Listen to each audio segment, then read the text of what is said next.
یرفع یدیہ الی السماء، اپنے ہاتھ آسمانوں کی طرف اٹھاتا ہے، وَيَقُولُ یا ربی یا ربی، اور بار بار اللہ کو کہتا ہے میرے رب میرے رب، دعائیں مانگتا ہے، سفر میں دعائیں مانگ رہا ہے۔ تو آپ نے فرمایا مطعمہ حرام، اس کا کھانا پینا حرام تھا، مشربہ حرام، پینا بھی حرام ہے، ملبسہ حرام، جو لباس جسم پہ ہے وہ بھی حرام کا تھا، وغذی بالحرام، جو غذا پیٹ میں گئی ہے وہ بھی حرام تھی، انا یستجاب لہ، اس حرام کھانے پہننے پینے کی وجہ سے آپ نے فرمایا مجھے بتاؤ اس کی دعا کہاں سے قبول ہو سکتی؟ یہ بھی دعا کی شکل ہے قبول ہونے کی۔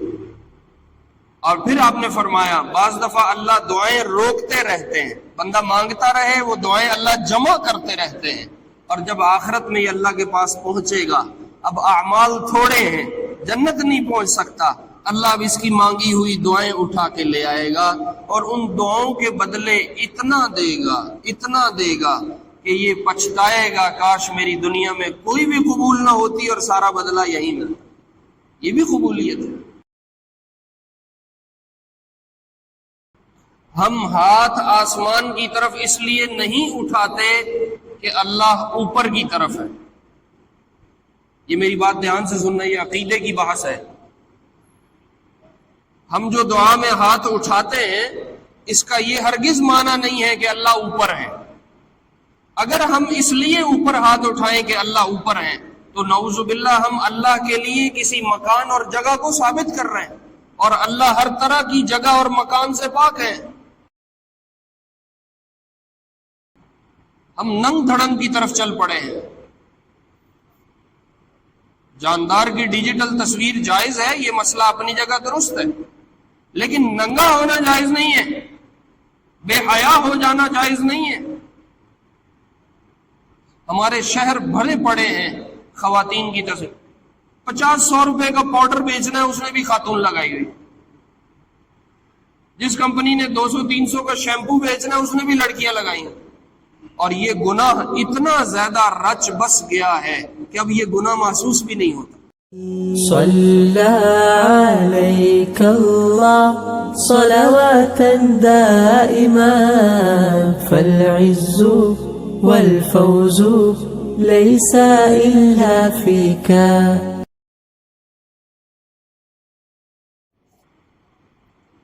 گزشتہ جمعے پہ ایک حدیث شروع کی تھی اور اس کا ایک حصہ پچھلے جمعے میں نے عرض کر دیا تھا، یاد دہانی کے لیے میں دہرا دیتا ہوں۔ آپ علیہ السلام نے ارشاد فرمایا ان اللہ طیب لا يقبل الا طیبا، اللہ خود پاک ہے اور پاک چیزوں کو پسند کرتے ہیں۔ وَإِنَّ اللَّهَ يَأْمُرُ وَإِنَّ اللَّهَ أَمَرَ الْمُؤْمِنِينَ بِمَا أَمَرَ بِهِ الْمُرْسَلِينَ، اور اللہ نے ایمان والوں کو وہی حکم دیا ہے جو رسولوں کو حکم دیا ہے۔ وہ کیا حکم ہے؟ یا ایھا الرسل کلوا من الطیبات واعملوا صالحا، اے رسولو پاک چیزوں کو کھاؤ اور نیک اچھے کام کرو۔ یعنی یہ حکم رسولوں کے لیے بھی ہے اور یہ حکم ایمان والوں کے لیے بھی۔ پھر آپ نے ایک دوسری آیت پڑھی یا ایھا الذین آمنوا کلوا من طیبات ما رزقناکم، اے ایمان والو ہم نے جو تمہیں رزق دیا ہے اس میں پاک پاک چیزوں کو کھایا کرو۔ یہ حدیث کا پہلا حصہ تھا، گزشتہ جمعہ اس پہ بات ہو گئی۔ حدیث کا دوسرا حصہ یہ ہے ثم ذکر الرجل، اللہ کے محبوب علیہ السلام نے ایک آدمی کا تذکرہ کیا، یطیل السفر، جو کسی لمبے سفر پہ روانہ ہے، اشعث اغبر، لمبے سفر پہ جانے کی وجہ سے اس کی حالت بہت غیر ہو چکی ہے، گندا ہو چکا ہے، میلا کچیلا ہو چکا ہے، غبار آلود ہو چکا ہے، اور جو سر کے بال ہیں ان میں بھی مٹی پڑی ہوئی ہے اور وہ بکھرے ہوئے ہیں۔ سفر میں آدمی اسی طرح ہوتا ہے، خاص طور پہ جو پرانے زمانے کا سفر ہوتا تھا، جب یہ اس طرح کی ایئر کنڈیشنڈ اور اچھی گاڑیاں نہیں ہوتی تھیں، اونٹوں پہ، گھوڑوں پہ، گدھوں پہ پیدل لوگ سفر کیا کرتے تھے، اس زمانے میں کوئی آندھی آئی، کوئی ہوا چلی، ریت اڑی، وہ بالوں میں بھی پڑے گی، وہ داڑھی میں بھی جائے گی، وہ جسم پہ بھی پڑے گی۔ تو آپ نے فرمایا ایک آدمی ہے جو لمبے سفر پہ روانہ ہے اور سفر کی وجہ سے حالت بہت غیر ہو چکی ہے، غبار آلود بھی ہے، سر کے بال بھی اٹے ہوئے، یرفع یدیہ الی السماء، اپنے ہاتھ آسمانوں کی طرف اٹھاتا ہے، وَيَقُولُ یا ربی یا ربی، اور بار بار اللہ کو کہتا ہے میرے رب میرے رب، دعائیں مانگتا ہے، سفر میں دعائیں مانگ رہا ہے۔ تو آپ نے فرمایا مطعمہ حرام، اس کا کھانا پینا حرام تھا، مشربہ حرام، پینا بھی حرام ہے، ملبسہ حرام، جو لباس جسم پہ ہے وہ بھی حرام کا تھا، وغذی بالحرام، جو غذا پیٹ میں گئی ہے وہ بھی حرام تھی، انا یستجاب لہ، اس حرام کھانے پہننے پینے کی وجہ سے آپ نے فرمایا مجھے بتاؤ اس کی دعا کہاں سے قبول ہو سکتی؟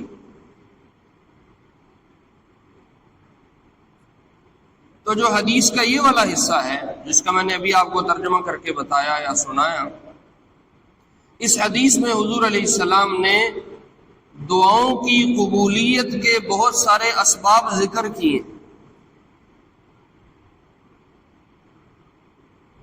کہ کن اسباب کو اختیار کرنے سے دعا قبول ہونے کے چانس بڑھ جاتے ہیں۔ مثلا سب سے پہلے آپ نے فرمایا وہ بندہ سفر میں ہے، تو سفر میں ہونا دعاؤں کے قبول ہونے کے چانس بڑھا دیتا ہے، یعنی اگر آدمی مقام پہ ہے تو اس کی دعا قبول ہو سکتی ہے، لیکن اگر وہ سفر میں ہے تو اس کی دعا جلدی قبول ہونے کے چانس ہے، زیادہ قبول ہونے کے چانس ہے۔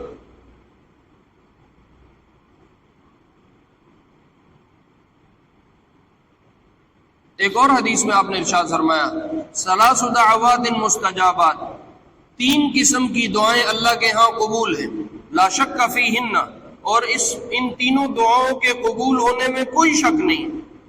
کون کون سی دعا؟ دعوت الوالد، والد جو اپنے حق میں دعا کرے یہ دعا قبول ہوگی، اس میں کوئی شک نہیں۔ والد اپنی ذات میں فاسق ہے، فاجر ہے، اپنی ذات میں اچھا ہے، برا ہے، نیکوکار ہے، بدکار ہے، کچھ بھی ہے، والد جو اپنی دعا کرے گا اپنی اولاد کی حق میں، وہ حضور علیہ السلام نے فرمایا بالکل اس میں ایک ذرہ شک نہیں کہ وہ 100% قبول ہے۔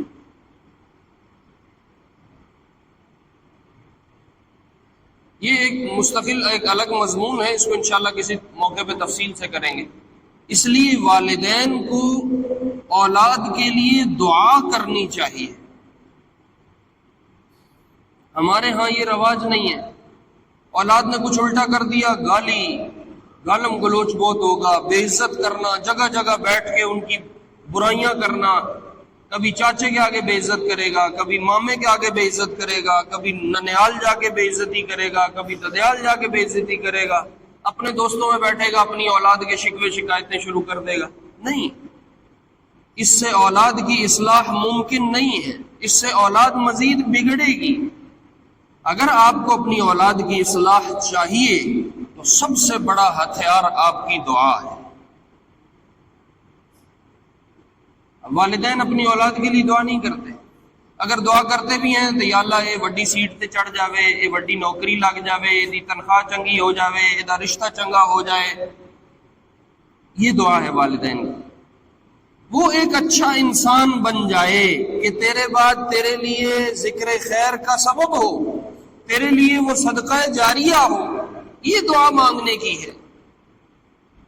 اچھے نمبر آ گئے، اچھی نوکری لگ گیا اور اچھی تنخواہ مل گئی، اچھی سیٹ پہ بیٹھ گیا، یہ اللہ کے بندے میں اور تو دنیا سے چلے جائیں گے، ہم قبروں میں پڑے ہوں گے، پیچھے اولاد بڑی سیٹوں پہ بیٹھی بھی تو ہمیں کیا فائدہ ملا؟ وہ اچھی تنخواہ لینے والے ہو بھی گئے تو ہمیں کیا ملا؟ اگر وہ اچھا انسان بنے گا، نیک عمل والا ہوگا، اب میں قبر میں پڑا ہوں، اولاد پیچھے میرے لیے صدقہ جاریہ ہے۔ تو جو اصل دعا مانگنے کی ہے، جو اصل کمائی ہے، وہ یہ ہے کہ اپنی اولاد کے لیے ان کا اچھا انسان ہونا مانگا جائے۔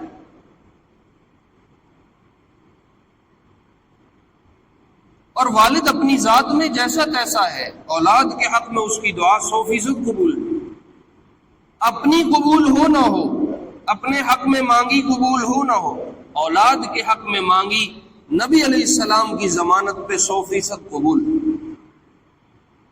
خیر، دوسری چیز جو آپ نے ارشاد فرمائی، آپ نے فرمایا مسافر کی دعا ہے، جو وہ سفر میں دعا کرے گا اس کی قبولیت میں کوئی شک نہیں۔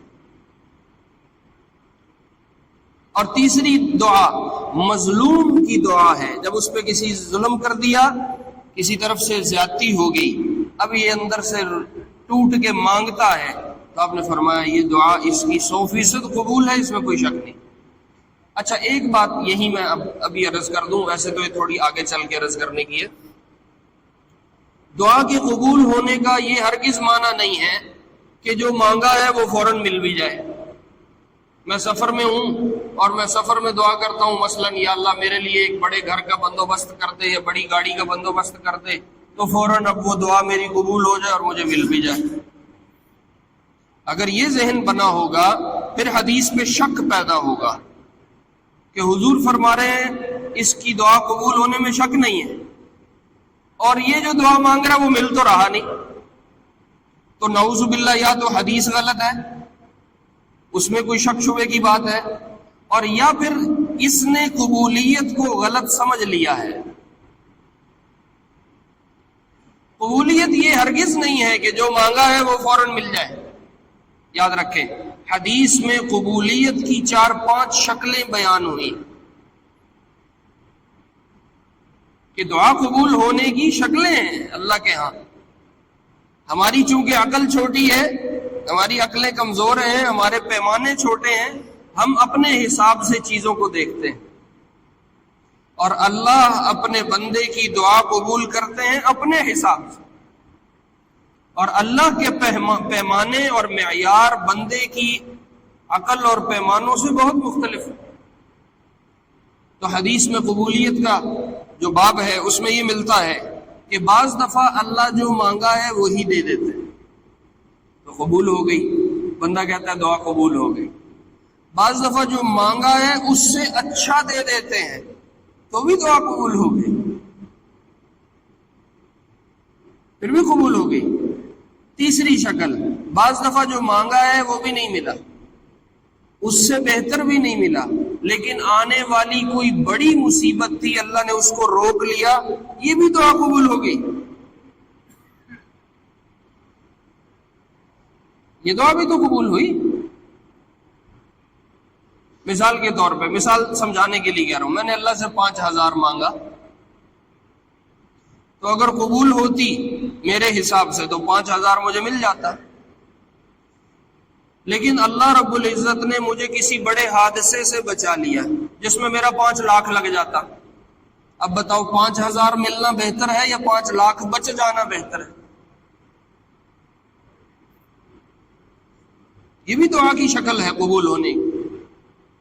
اور پھر آپ نے فرمایا بعض دفعہ اللہ دعائیں روکتے رہتے ہیں، بندہ مانگتا رہے، وہ دعائیں اللہ جمع کرتے رہتے ہیں، اور جب آخرت میں یہ اللہ کے پاس پہنچے گا، اب اعمال تھوڑے ہیں، جنت نہیں پہنچ سکتا، اللہ اب اس کی مانگی ہوئی دعائیں اٹھا کے لے آئے گا، اور ان دعاؤں کے بدلے اتنا دے گا کہ یہ پچھتائے گا کاش میری دنیا میں کوئی بھی قبول نہ ہوتی اور سارا بدلہ یہی ملتا۔ یہ بھی قبولیت ہے۔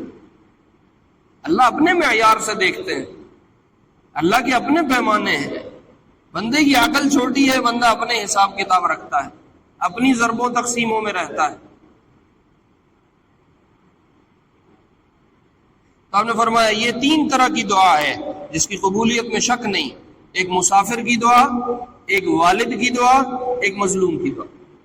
تو آپ فرما رہے ہیں کہ یہ آدمی سفر میں ہے، اور سفر میں جا کے نمبر 2 اتنی حالت بری ہو چکی ہے کہ غبار آلود ہے،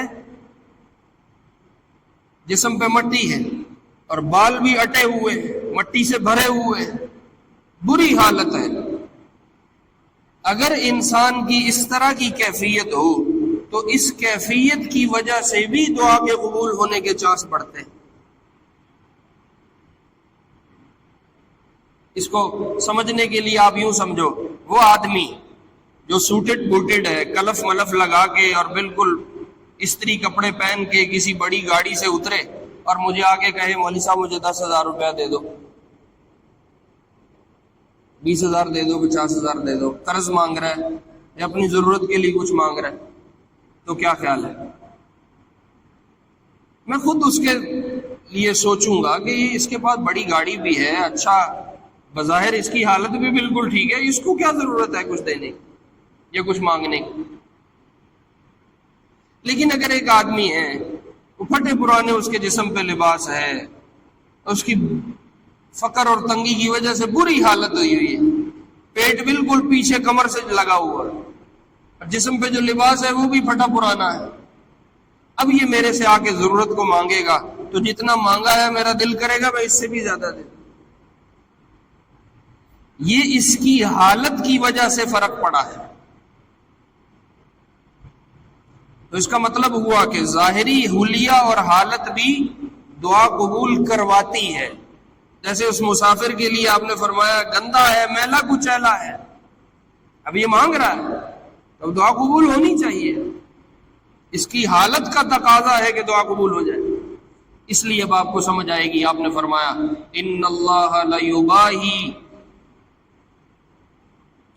الملائکۃ باہل عرفات، اللہ عرفات میں ٹھہرے ہوئے حاجیوں پہ، فرشتوں پہ فخر فرماتے ہیں۔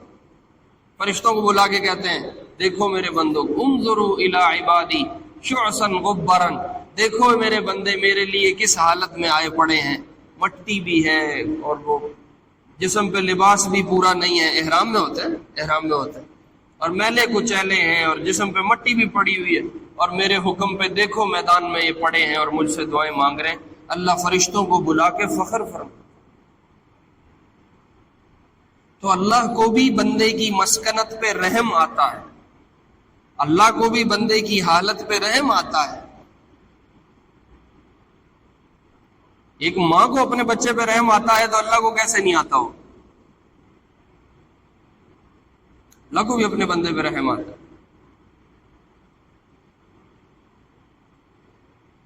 پھر آپ نے فرمایا یمد یدیہ الی السماء، مسافر ہے، غبار آلود ہے، مٹی میں اٹا ہوا ہے، اور اس نے ہاتھ اٹھائے ہوئے ہیں آسمان کی طرف۔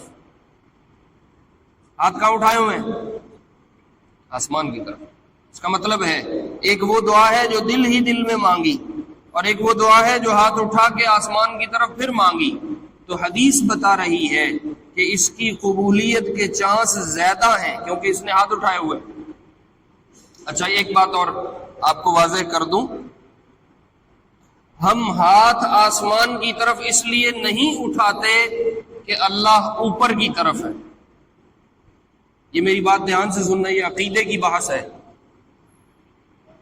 ہم جو دعا میں ہاتھ اٹھاتے ہیں اس کا یہ ہرگز معنی نہیں ہے کہ اللہ اوپر ہے۔ اگر ہم اس لیے اوپر ہاتھ اٹھائیں کہ اللہ اوپر ہیں تو نعوذ باللہ ہم اللہ کے لیے کسی مکان اور جگہ کو ثابت کر رہے ہیں، اور اللہ ہر طرح کی جگہ اور مکان سے پاک ہے۔ اللہ کے لیے کوئی مکان نہیں ہے، نہ اللہ کے لیے کوئی جگہ ہے، نہ اللہ کے لیے کوئی زمانہ ہے۔ اللہ ہر طرح کے زمانہ سے، ہر طرح کے مکان سے، ہر طرح کی جہت سے پاک ہے۔ نہ مشرق ہے، نہ مغرب ہے، نہ اوپر ہے، نہ نیچے ہے، نہ شمال ہے، نہ جنوب ہے، نہ آگے نہ پیچھے۔ ہم جو ہاتھ آسمان کی طرف اٹھاتے ہیں یہ اس لیے نہیں اٹھاتے کہ اللہ اوپر ہے، بلکہ یہ ہم اپنی مسکنت کا اظہار کرتے ہوئے اللہ کے بلند درجے کی طرف اشارہ کرتے ہیں کہ اللہ اپنی عظمتوں میں، اپنی کبریائی میں ہم سے بہت بڑا ہے، ہم اس کے مقابلے پہ بہت چھوٹے ہیں، اور ہم اپنے بڑے کی طرف ہاتھ اٹھا رہے ہیں۔ جیسے کوئی چھوٹا کسی بڑے سے کچھ لینے کے لیے ہاتھ اٹھائے گا، ایسے ہم اللہ کی بلند ذات ہے اس کی طرف ہاتھ اٹھا رہے ہیں۔ اللہ اپنے مرتبے میں بلند ہے، اللہ اوپر نہیں ہے۔ جب آپ کہتے ہو اللہ اوپر ہے تو اس کا مطلب اللہ دائیں بائیں نہیں ہے، اللہ اوپر ہے، یہ تو کفر ہے۔ تو اس لیے ہاتھ اٹھانے میں یہ ذہن میں رہے کہ ہم اللہ کے بلند مرتبے اور کبریائی کو دیکھتے ہوئے اپنے آپ کو چھوٹا ثابت کرتے ہوئے یوں ہاتھ اوپر کرتے ہیں جیسے کوئی چھوٹا کسی بڑے سے کچھ لینے کے لیے ہاتھ اوپر کرتا۔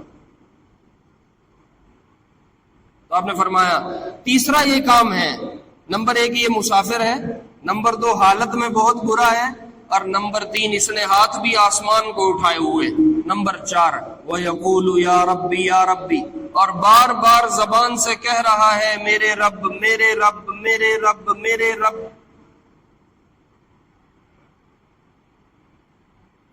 اس کا مطلب ہے کہ دعاؤں کو قبول کروانے کے لیے یا رب کی رٹ لگانا اللہ کو یہ پسند ہے، اس پہ دعائیں قبول ہوتی ہیں۔ اس لیے اللہ نے قرآن میں جتنی دعائیں سکھائی ہیں سب میں ربنا کا لفظ ہے۔ ربنا لا تؤاخذنا ان نسینا واخطانا، ربنا ولا تحمل علينا اصرا كما حملته على الذين من قبلنا، ربنا لا تحملنا ما لا طاقة لنا، ربنا هب لنا من ازواجنا وذرياتنا، ربنا آتنا في الدنيا حسنة وفي الآخرة حسنة۔ جتنی دعائیں آپ کو قرآن میں ملے گی رب کا لفظ ضرور ملے گا۔ پالنے والی ذات اللہ کو اپنے بندے کی طرف سے رب کہنا بہت پسند ہے۔ اب بندہ اپنی دعا میں بار بار یا ربی کہے گا تو اللہ کو اس پہ پیار آتا ہے اور قبولیت کے چانس بڑھ جاتا ہے۔ اب آپ فرما رہے ہیں اگر یہ اسباب اختیار کرتا اور اگر یہ اس حالت میں ہوتا تو اس کی دعا قبول ہو جاتی، لیکن اب رکاوٹ کیا پڑی؟ رکاوٹ پڑی مطعمہ حرام، کہ اس نے پیٹ میں حرام ڈالا ہوا ہے، مشربہ حرام، اس نے جو پانی پیا تھا وہ کہیں حرام راستے سے تھا، ملبسہ حرام، اس کے جسم پہ جو لباس تھا وہ حرام تھا، غذی بالحرام، جو غذا کھائی وہ حرام کی کھائی تھی، فأنا یستجاب لہ، اب مجھے بتاؤ اس کی دعا کیسے قبول ہو سکتی ہے؟ تو اس کا مطلب ہے کہ یہ 4-5 کام جو میں نے گنوائے اگر کر لیے جائیں تو دعا قبول ہو جائے گی، لیکن اگر آگے حرام کی رکاوٹ پڑ جائے گی تو دعا رک جائے گی، نہیں قبول ہوگی۔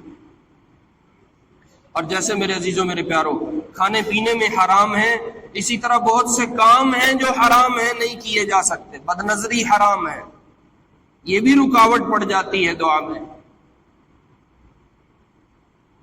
جیسے حرام خوری یہ ناجائز ہے اور دعا کے لیے رکاوٹ ہے، ایسے باقی حرام کام بھی دعا کی قبولیت میں رکاوٹ ہیں۔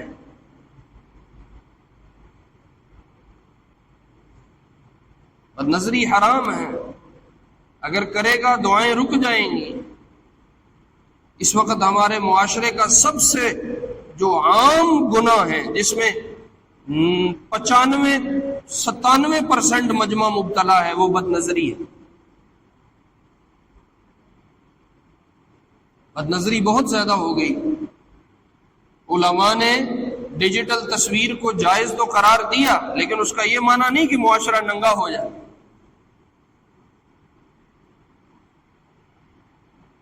ہم ننگ دھڑنگ کی طرف چل پڑے ہیں۔ جاندار کی ڈیجیٹل تصویر جائز ہے، یہ مسئلہ اپنی جگہ درست ہے، لیکن ننگا ہونا جائز نہیں ہے، بے حیا ہو جانا جائز نہیں ہے۔ ہمارے شہر بھرے پڑے ہیں خواتین کی تصویر، 50-100 روپے کا پاؤڈر بیچنا ہے اس نے بھی خاتون لگائی ہوئی، جس کمپنی نے 200-300 کا شیمپو بیچنا ہے اس نے بھی لڑکیاں لگائی ہیں۔ اور یہ گناہ اتنا زیادہ رچ بس گیا ہے کہ اب یہ گناہ محسوس بھی نہیں ہوتا، گناہ محسوس بھی نہیں ہوتا۔ ایک آدمی جس کام کو بار بار کرنا شروع کر دے، ایک وقت آتا ہے کہ حس مر جاتی ہے۔ مشہور ہے وہ لطیفہ، وہ جس کی کسی بدبو والی گھر میں شادی ہو گئی، 3-4 دن رہے، بڑی بو اس نے کی، پھر وہ وہاں عادی ہو گئی، اب بو مر گئی، تو لوگ اب وہ کہنے لگی اب بو ختم ہو گئی۔ انہوں نے کہا بو ختم نہیں ہوئی، اب وہ تیری حس مر گئی ہے۔ تو یہ تصویر والا گناہ اور بے حیائی اور ننگے پن والا گناہ اتنا زیادہ ہو چکا ہے کہ اب حس مر چکی ہے۔ اب سوٹ بیچنا ہے، لڑکی کی تصویر، شیمپو بیچنا ہے لڑکی کی تصویر، صابن بیچنا ہے لڑکی کی تصویر، لڑکی کی تصویر کے بغیر کوئی اشتہار دکھاؤ، موبائل ہے بھرا ہوا خواتین کی تصویروں سے۔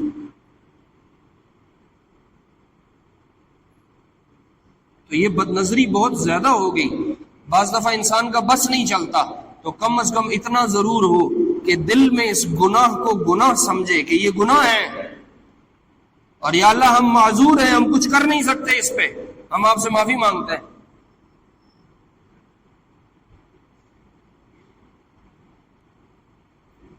تو دعاؤں کی قبولیت میں حرام رکاوٹ ہوا کرتا ہے، اسی طرح گالم گلوچ بہت زیادہ ہے، بات بات پہ گالی، بات بات پہ گالی، اور یہ گالی والی حس بھی کچھ لوگوں کی مر جاتی ہے، وہ جب تک گالی نہ دیں ان کی بات پوری نہیں ہوتی۔ آپ نے فرمایا جو قوم گالم گلوچ اختیار کرتی ہے وہ اللہ کی نگاہوں سے گر جاتی۔ جب اللہ کی نگاہوں سے ایک قوم گر گئی، اس کو معاشرے میں کہاں جگہ مل سکے گی؟ اس کو کون سا اسلام کا غلبہ ملے گا؟ بات بات پہ گالی، ڈرائیور نے ہلکا سا غلط کٹ لگا دیا، تیری ماں تیری بہن، نوکر ہے اس نے کوئی غلط پانی توڑ لیا، یا جہاں پانی باندھنا تھا وہاں باندھا نہیں، تیری ماں تیری بہن، کسی ریڑی والے نے کچھ الٹا سیدھا روڈ پہ کر دیا، تیری ماں تیری بہن، کوئی رکشے والا اونچ نیچ کر گیا، تیری ماں تیری بہن۔ گالیاں تو اب ہماری زبانوں کا حصہ بن چکی ہیں۔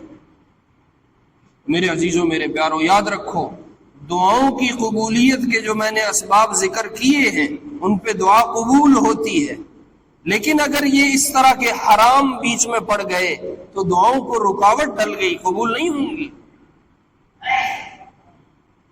اس لیے آپ نے فرمایا کہ اگر دعاؤں کے لیے قبولیت چاہتے ہو تو جو اللہ کے حکم ہیں ان کو پورا کرو، اور جو اللہ کے منع کیے ہوئے کام ہیں ان سے رک جاؤ، دعائیں قبول ہو جائیں گی۔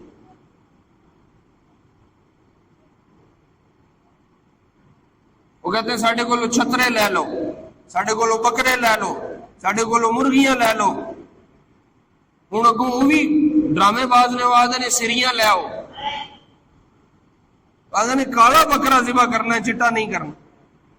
ارے جہاں رکاوٹ ہے جب تک اس کو دور نہیں کرے گا تو ان بکروں چھتروں سے کیا ہوگا؟ رکاوٹ یہ ہے کہ تو مہینہ مہینہ گھر میں قرآن کی تلاوت نہیں کرتا، رکاوٹ یہ ہے کہ دن رات تیری بد نظری میں گزرتے ہیں، رکاوٹ یہ ہے کہ تو جو کما کے کھا رہا ہے وہ پیٹ میں حرام جا رہا ہے، رکاوٹ یہ ہے کہ جو تو پیتا ہے، جو تو پہنتا ہے وہ سارا حرام ہے، جو تو کرتا ہے وہ سارا حرام ہے، جو تو بولتا ہے وہ سارا حرام ہے۔ کہاں سے دعائیں قبول ہوں، کہاں سے تیرے مسئلے حل ہوں؟ تو اس وقت ضرورت میرے عزیزوں میرے پیاروں اس بات، دیکھو آخری بات عرض کرتا ہوں پھر سنتیں پڑھتے ہیں۔ نیکی کرنا یہ اتنی بڑی پہلوانی نہیں ہے، یہ میں آپ کو بہت بڑی حدیث کا مجموعہ سامنے رکھ کے عرض کر رہا ہوں۔ نیکیاں کرنا، نفل پڑھ لیے، تہجدیں پڑھ لی، تلاوتیں کر لی، اذکار کر لیے، عمرے کر لی، ہر سال عمرہ، ہر سال عمرہ، نفلی حج ہو گئے۔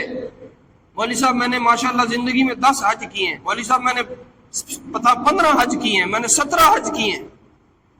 مشہور ہے ہمارے ہاں فلانے دن نوکروں نے بھی حج کر لیا۔ تو نیکی کرنا بڑی اچھی بات ہے، لیکن یہ اتنی بڑی پہلوانی نہیں ہے۔ گناہ سے بچنا یہ بڑی پہلوانی، اپنے آپ کو گناہ سے روکنا، اور اس زمانے میں خاص طور پہ گناہ سے بچنا، حرام سے بچنا بہت مشکل کام۔ اس لیے تہجد ملے تو الحمدللہ، نہ ملے کوئی بات نہیں، جو گناہ سامنے آ رہا ہے اس سے بچ جا تو اللہ کے ہاں بڑا بزرگ ہے۔ تو میرے عزیزوں میرے پیاروں، دعاؤں کو قبول کروانے کے اسباب ہیں، ان کو اختیار کرنا چاہیے اور ان کے ذریعے اللہ سے مانگنا چاہیے۔ میں نے بھی عرض کیا دعا مانگتے ہوئے یا ربی بار بار کہے، آسمان کی طرف ہاتھ کو اٹھا کے کہے۔ حدیث میں ہاتھ اٹھانے کی بات موجود ہے، آپ سے یہ بھی ثابت ہے کہ آپ نے یوں ہاتھ اٹھائے کندھوں کے برابر، اور آپ سے یہ بھی ثابت ہے بعض دفعہ کیفیت میں اور اللہ کے ساتھ والہیت میں بات چلتی چلتی ہاتھ اوپر اٹھتے گئے اور اتنے اوپر ہو گئے کہ آپ کی جو کملی کندھوں کے اوپر تھی وہ پیچھے نیچے گر گئی اور بازو یوں تھے اور آپ زور زور سے اپنے اللہ سے مانگ رہے تھے۔ تو ہاتھوں کو اٹھا کے مانگنا اور الہا اور زاری کے ساتھ مانگنا اور اپنی حیت کو بہتر بنا کے مانگنا، یہ وہ چیزیں ہیں جن کے ذریعے دعا قبول ہوتی ہے، لیکن ان دعاؤں کی قبولیت میں حرام سے بچنا یہ سب سے بڑا سبب ہے دعاؤں کے قبول ہونے کا۔ اللہ رب العزت ہمیں اپنی دعاؤں کو صحیح کرنے کی، اپنے دین کو سیکھ کے عمل کرنے کی توفیق نصیب فرمائے۔ سنتیں ادا فرمائے۔